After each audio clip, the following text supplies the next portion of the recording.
তারা আর কখনোই ঈদের আনন্দ করতে পারবে না। কেন বললাম বা কাদেরকে বললাম?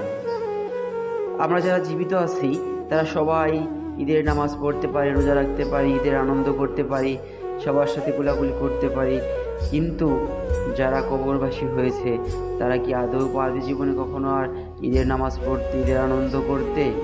না ভাই, পারবে না। তো চলুন না যাই, দেখে আসি সেই কবরবাসীরা কেমন আছে।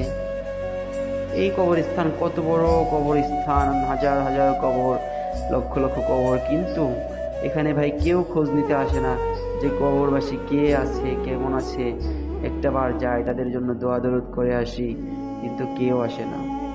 এখানে আপনাদেরকে, আমাদেরকে সবাইকে একদিন আসতে হবে এই কবরস্থানে।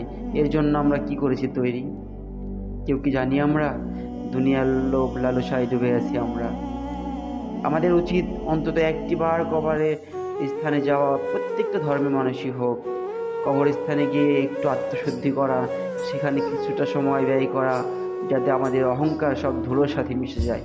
যারা ধনী গরিব রাজাবাদশা সবাই শুয়ে রয়েছে এখানে, কিন্তু কেউ কারো খবর নিতে পারছে না।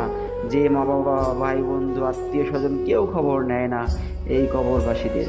তাই বলবো, সবাই কবরের জন্য প্রস্তুত হন। আসসালামু আলাইকুম, ভালো থাকবেন।